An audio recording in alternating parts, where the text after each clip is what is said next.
Halo semuanya, selamat datang di sesi Setting Up the Development Environment bersama saya, Mbak AI dari Creasoft AI.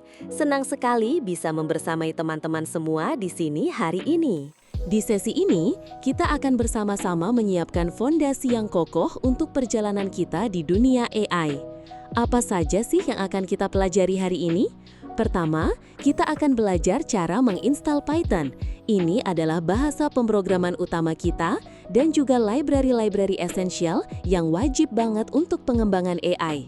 Kedua, kita akan mengatur dan menggunakan Jupyter Notebook atau Google Colab, dua tools keren yang akan jadi sahabat kita dalam bereksperimen. Lalu, kita juga akan memahami kenapa GPU itu sangat penting dalam deep learning dan bagaimana cara menggunakannya. Nah, intinya, setelah sesi ini, development environment teman-teman semua sudah siap untuk langsung terjun ke course kita. Pernah dengar istilah pondasi yang kuat? Nah, development environment itu seperti pondasi rumah atau bahkan persiapan dapur sebelum kita mulai memasak. Kalau pondasinya kokoh, prosesnya pasti akan jauh lebih lancar. Apa sih pentingnya development environment yang baik? Yang pertama, efisiensi. Lingkungan yang sudah dikonfigurasi dengan baik itu bisa menghemat banyak waktu dan tenaga kita. Jadi, kita nggak perlu lagi pusing mikirin hal-hal teknis yang kadang bikin mood turun. Kedua, reproducibility. Ini penting banget loh. Dengan environment yang standar, kode yang kita tulis bisa berjalan secara konsisten di berbagai device. Jadi, kalau teman-teman mengerjakan proyek di laptop A, lalu buka di laptop B, atau bahkan di komputer teman lain, hasilnya akan sama. Ketiga, collaboration. Nah, kalau mau kolaborasi dengan teman-teman lain dalam satu proyek, development environment yang seragam akan sangat memfasilitasi berbagi dan bekerja sama. Nggak ada lagi drama, kok di komputer saya nggak jalan ya? Terakhir, dan ini yang paling penting, kita jadi bisa fokus pada pembelajaran. Dengan semua yang sudah diatur, teman-teman bisa benar-benar fokus belajar AI, memecahkan masalah AI, bukan malah menghabiskan waktu untuk masalah setting system, yang kadang bikin kepala pusing. Jadi, kita bisa langsung ngegas belajar hal yang seru. Oke, kita mulai dengan langkah pertama, yaitu step 1, Python, bahasa dari AI. Kalau teman-teman ingin mendalami AI, Python ini ibarat bahasa yang harus kita kuasai. Rekomendasi versi yang kita gunakan adalah Python 3.8 atau yang lebih baru, karena ini versi yang paling banyak digunakan dan didukung oleh library AI terkini. Untuk mengunduhnya, teman-teman bisa mengunjungi situs resmi Python di https://www.python.org atau jika ingin yang lebih praktis, bisa juga menggunakan package manager seperti Anaconda yang bisa diunduh dari https://www.anaconda.com. Anaconda ini cocok banget buat pemula karena sudah include banyak tool yang akan kita pakai nanti. Setelah selesai menginstal, penting untuk melakukan verifikasi. Teman-teman bisa membuka terminal atau command prompt di komputer masing-masing. Lalu, ketik Python strip version atau Python 3 strip version dan tekan Enter. Seharusnya akan muncul versi Python yang sudah terinstal di komputer teman-teman. Kalau sudah muncul angkanya, berarti sudah berhasil. Lanjut ke step 2, pip, Package Installer. Setelah Python terinstall, kita punya satu lagi tool penting namanya pip.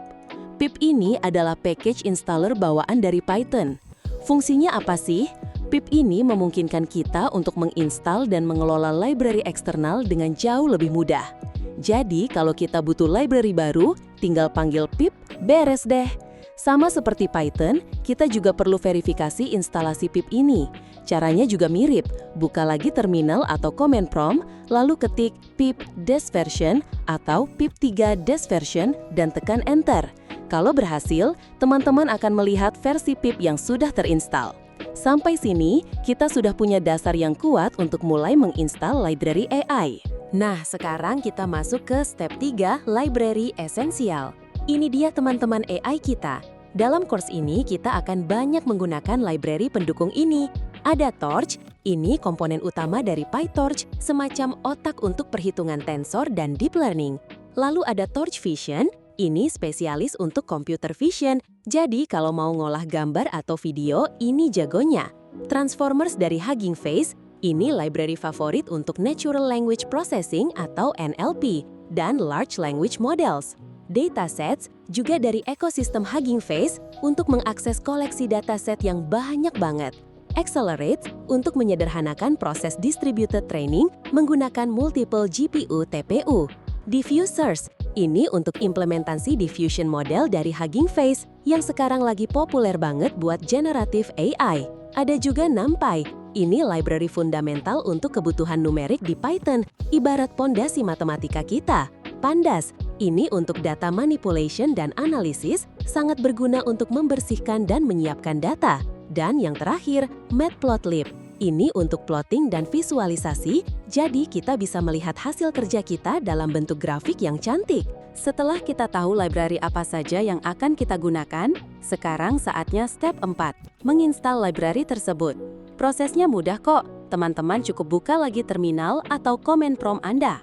Lalu, gunakan satu command, pip, untuk melakukan instalasi semua library ini secara bersamaan. Ya, satu komen saja. Perintahnya adalah pip install, torch, torch vision, transformers, datasets, accelerate, diffusers, numpy, pandas, matplotlib.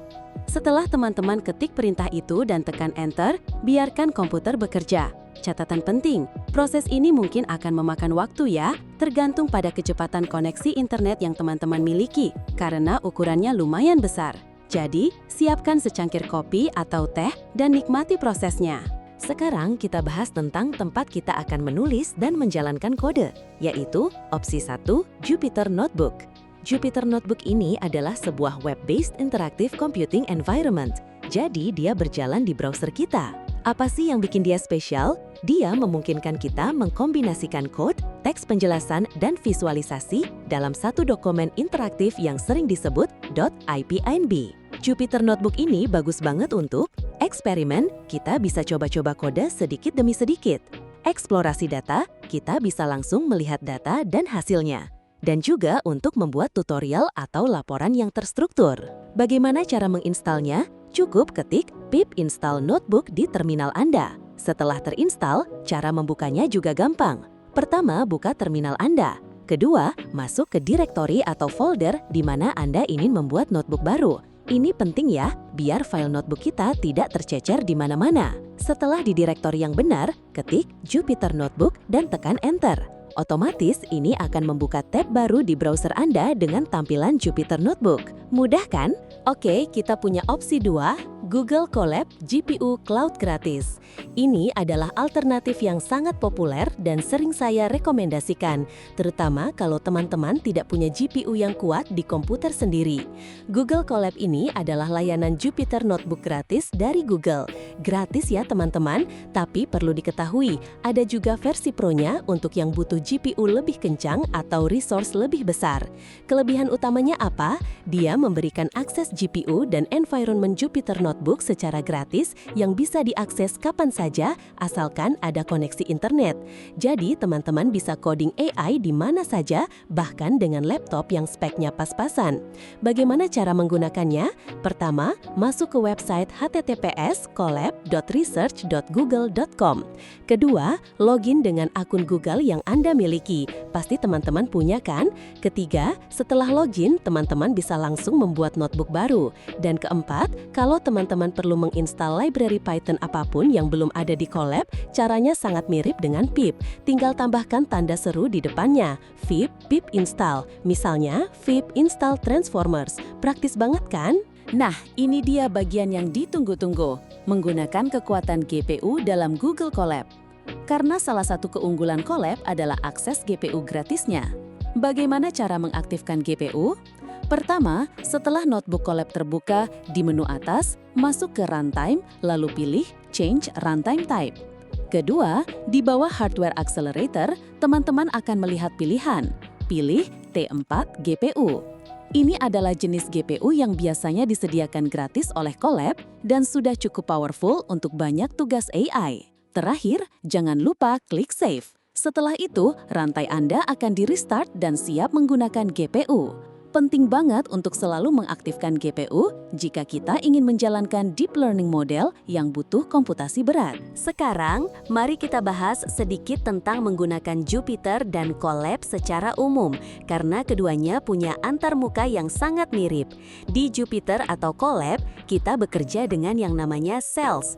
Notebook itu dibuat dari berbagai cells ini. Ada dua jenis cells utama. Yang pertama, code cells. Ini adalah tempat kita menulis dan mengeksekusi kode Python. Teman-teman bisa tulis satu baris kode atau blok kode yang panjang di sini. Yang kedua, markdown cells. Ini bukan untuk kode, tapi untuk menulis teks yang sudah diformat seperti heading, bullet point, atau bahkan rumus matematika pakai LaTeX. Jadi, kita bisa membuat catatan, penjelasan, atau dokumentasi di dalam notebook kita sendiri. Ini membantu banget untuk membuat notebook kita rapi dan mudah dimengerti. Bagaimana cara mengeksekusi cells? Ada beberapa shortcut yang perlu teman-teman tahu.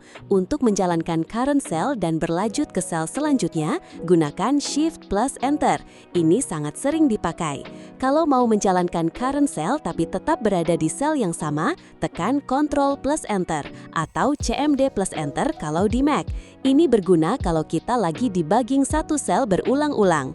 Terakhir, teman-teman juga bisa menggunakan toolbar di bagian atas. Di sana ada tombol-tombol untuk membuat sel baru, menghapus sel, memindahkan sel, atau menjalankan sel. Pokoknya, intinya adalah bereksperimen dan kenali shortcut favorit Anda. Oke, sampai pada pertanyaan penting, GPU, kekuatan di balik revolusi. Kenapa sih GPU ini begitu penting dalam AI, khususnya deep learning? Begini, neural network yang kita bangun itu isinya banyak sekali perhitungan angka dan matriks, jumlahnya bisa sampai miliaran. Bayangkan saja, itu seperti kita harus menghitung banyak sekali angka sekaligus. Nah, GPU atau Graphics Processing Units ini didesain khusus untuk parallel processing. Artinya, dia bisa melakukan banyak perhitungan secara bersamaan di waktu yang sama. Ini beda banget dengan CPU yang lebih jago untuk tugas-tugas sekuensial atau satu persatu. Karena kemampuannya parallel processing itulah, GPU sangat ideal untuk komputasi berat seperti yang dibutuhkan deep learning. Melakukan training deep learning model di CPU itu bisa sangat lambat. Saya nggak bercanda, bisa butuh berhari-hari atau bahkan berminggu-minggu atau bahkan berbulan-bulan untuk model yang sangat besar. Sementara, kalau kita pakai GPU, proses training bisa secara signifikan dipercepat, bisa 10 kali lebih cepat atau bahkan lebih. Jadi, GPU ini benar-benar kunci untuk bisa bereksperimen dengan model deep learning secara efektif. Setelah memahami pentingnya GPU, sekarang saatnya kita cek. Apakah GPU Anda sudah ready? Mari cek bersama menggunakan PyTorch. Ini adalah step yang penting untuk memastikan PyTorch kita bisa mendeteksi dan menggunakan GPU. Caranya gampang. Buka Jupyter Notebook atau Colab Notebook Anda, lalu jalankan kode berikut di sebuah code cell. Import torch, if torch.cuda.is available, print GPU is available, print f device name torch.cuda.get device name 0, else print no GPU available. Kalau hasilnya menunjukkan GPU is available dan nama GPU Anda, misalnya NVIDIA T4 GPU, berarti selamat, GPU Anda sudah siap digunakan. Kalau muncul no GPU available, jangan panik dulu ya. Pastikan teman-teman sudah mengaktifkan GPU di Colab seperti yang kita bahas tadi.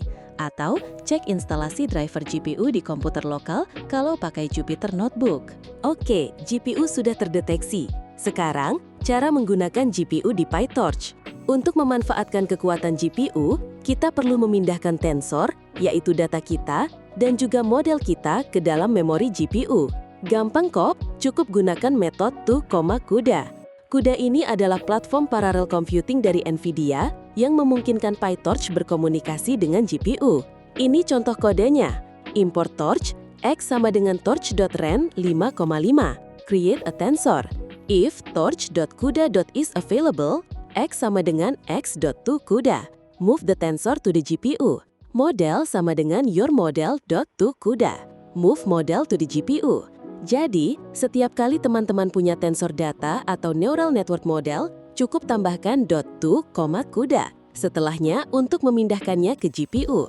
Setelah dipindahkan, semua perhitungan yang melibatkan tensor atau model itu akan dilakukan oleh GPU. Keren kan? Sebagai tambahan informasi, kita akan sedikit intip di balik layar, CUDA dan cuDDN, opsional. Ini sekedar nice to know saja ya, karena teman-teman biasanya nggak perlu berinteraksi langsung dengan ini. Apa itu CUDA? CUDA adalah platform paralel computing yang dikembangkan oleh NVIDIA khusus untuk menggunakan produk GPU mereka. Jadi, ini semacam jembatan antara software dan hardware GPU. Lalu ada cuDDN. Ini adalah library dari NVIDIA juga yang sudah dioptimalkan khusus untuk kebutuhan deep learning. Isinya algoritma-algoritma deep learning yang sudah dipercepat. Nah, PyTorch itu di balik layar sudah otomatis menggunakan CUDA dan cuDDN ini untuk mempercepat komputasi ketika kita menggunakan GPU NVIDIA. Jadi, teman-teman tidak perlu pusing memikirkan bagaimana CUDA atau cuDDN bekerja. Cukup tahu saja kalau ada mereka yang membantu model kita berlari kencang. Belajar coding itu seperti berpetualangan. Kadang lancar, kadang menemukan rintangan. Jangan khawatir jika menemukan masalah, mari selesaikan bersama. Ini wajar kok. Beberapa masalah umum yang sering muncul. Yang pertama, installation error. Kalau ada error saat instalasi, coba cek kembali komen yang teman-teman gunakan. Pastikan tidak ada typo. Dan pastikan juga Anda berada di environment yang benar. Kedua, GPU tidak terdeteksi. Kalau ini terjadi, pastikan teman-teman sudah menginstal driver GPU yang dibutuhkan dan driver tersebut kompatibel dengan PyTorch. Biasanya, PyTorch akan mencantumkan versi driver minimum yang dibutuhkan. Ketiga, out of memory error. Ini artinya GPU Anda kehabisan memori saat menjalankan model yang terlalu besar. Solusinya, coba gunakan model yang lebih kecil atau kurangi ukuran batch saat training. Kalau teman-teman sudah mencoba troubleshooting tapi masih mentok, jangan sungkan untuk bertanya. Di mana tempat untuk bertanya? Banyak forum online yang aktif, seperti Stack Overflow atau PyTorch Forums. Di sana banyak developer yang siap membantu. Tentu saja, dokumentasi resmi dari PyTorch atau Hugging Face juga sangat lengkap dan bisa jadi sumber informasi utama. Dan pastinya, di course ini kita juga punya course Q&A forum atau grup diskusi. Jangan pernah malu bertanya, karena bertanya adalah langkah pertama untuk belajar. Oke, kita sudah bahas banyak hal teknis. Sekarang adalah time to get your hands dirty. Waktunya teman-teman mencoba sendiri. Mulailah setup development environment Anda dengan step by step yang sudah kita bahas tadi. Jangan buru-buru, nikmati prosesnya. Pilihlah antara Jupyter Notebooks atau Google Colab. Saya pribadi sangat merekomendasikan Google Colab karena akses GPU gratisnya, tapi Jupyter Notebook di local machine juga sangat bagus kalau teman-teman punya GPU sendiri. Install library yang dibutuhkan dengan komen yang sudah diberikan. Dan yang paling penting, verifikasi instalasi Anda sudah berjalan dengan baik dan pastikan Anda bisa mengakses GPU. Ingat kode pengecek GPU kita tadi? Itu penting banget. Yang terakhir, jika terdapat kesulitan, jangan khawatir. Instruktur dan asisten hadir untuk membantu. Kami di sini untuk mendukung perjalanan belajar teman-teman. Jadi, apa yang sudah kita bahas hari ini? Kita sudah belajar cara instalasi Python dan library esensial seperti Torch, Torch Vision, Transformers, dan banyak lagi. Kita juga sudah mengatur setup Jupyter Notebooks atau Google Colab dan tahu mana yang cocok untuk kebutuhan kita. Dan yang paling penting, kita sudah belajar tentang pentingnya GPU dan cara menggunakannya di PyTorch. Selamat, Anda sekarang sudah siap untuk membuat AI model Anda sendiri. Ini baru permulaan dari petualangan seru kita di dunia AI. Baik teman-teman semua, sebelum kita akhiri, mungkin ada pertanyaan dan diskusi dari teman-teman? Saya akan senang sekali menjawabnya. Jika tidak ada pertanyaan, saya ucapkan terima kasih telah bergabung di sesi ini. Semoga apa yang kita pelajari hari ini bermanfaat dan menjadi bekal yang kuat untuk perjalanan AI Anda.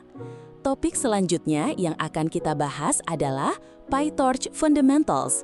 Jadi pastikan environment teman-teman sudah siap ya. Sampai jumpa di sesi berikutnya.